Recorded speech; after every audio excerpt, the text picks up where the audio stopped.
My daughter's name is Lindsey Jo Baum, and July 7th was her 11th birthday. On the 26th of June, my child disappeared, and with her, my heart. I love Lindsey more than you could ever understand. She is my baby girl, my only daughter. I can't sleep or eat without her here.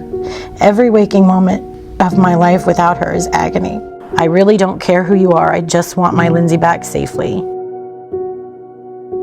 June 26, 2009. Lindsey and her friends had all been playing with their other playmates and running around town as was the norm for them on a summer day. That was the last point she was seen. So she literally disappeared. She disappeared completely.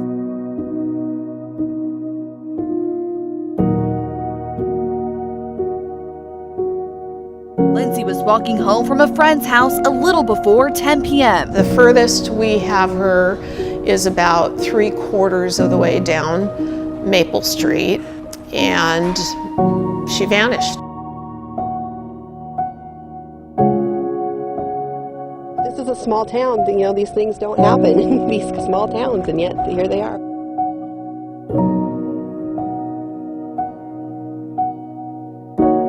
The girl's disappearance has had a profound effect on this close-knit community, and some neighbors are still scared. You don't see anybody, even kids down at the park, playing very much anymore. The park's right next door to me, and you don't see kids out there playing anymore. She didn't get home in time, or by the time she was supposed to. So I called her friend's parents, and they said that she'd left there about 30 minutes prior. So we went looking for her at that point. After about 40 minutes of both myself and her friend's parents driving around looking for her, we realized that something was wrong and called the police.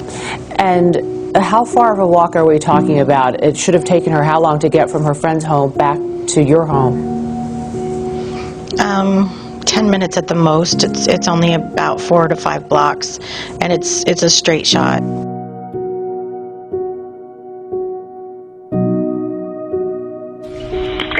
Communications, this is Tammy. Hi, Tammy. I am needing some help looking for my daughter. I can't find her anywhere. I don't know where else to look for her. And what's your daughter's name? Lindsey. The police here, they know her. It's Josh's sister, Lindsey Baum.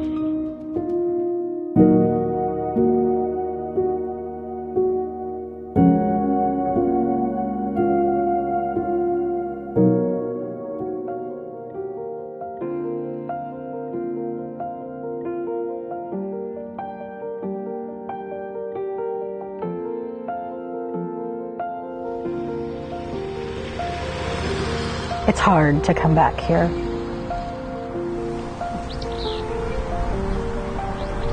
It represents the worst memory of my life. But at the same time, in a small way, it's a little comforting to come back at the same time, if that makes any sense at all. But for the most part, it's just kind of a sick feeling in the pit of your stomach. If you've ever lost your kid for just a minute in the grocery store,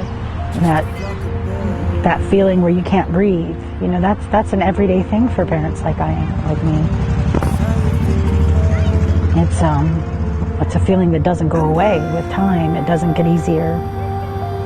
So it's just kind of a never-ending cycle you have to learn to live with and get through each day. She loved to write. She wanted to be a writer and an illustrator. She wanted to be a veterinarian. She loved animals. Those were her passions at 10 years old. So Lindsey was a spunky 10-year-old. Very. She couldn't just slam a door once. She had to slam it twice for effect. Full of life, like from the day she was born. We used to tease her that she came out of the womb talking. She was just active, bright, happy 10-year-old little girl waiting for her 11th birthday. This wasn't God's plan. This wasn't God's doing. This was an evil human being that saw my child and for whatever reason thought they had a right to take her. I want Lindsey to know that I love her more than anything in the world, and that I'm not giving up on her. I will never stop looking for her. I will look for her until I have her in my arms again. I'm here today to share with you that we've brought Lindsey home. we've recovered her. Sadly, she was not recovered as we and her family had hoped and prayed these last 9 years. The fact is, a monster stole my 10-year-old little girl, and they murdered her, and they dumped her like trash in the woods. So my fight now has turned from looking for my daughter to finding who killed her. This person is a monster, and I grew up teaching my children that monsters didn't exist. So now when you're telling your children monsters don't exist, you're lying. Just keep that in mind. They do exist, and they don't look like monsters. They look like your next door neighbor. They look like the person who lives down the street or the person who works in your school. Yeah, I urge anyone that has any information, any knowledge of any kind to please come forward. We need justice. The people who did this to Lindsey deserve to be punished. And the children still out there, your children, deserve to be safe. And as long as we allow monsters like this on our streets, none of our children are safe. Thank you.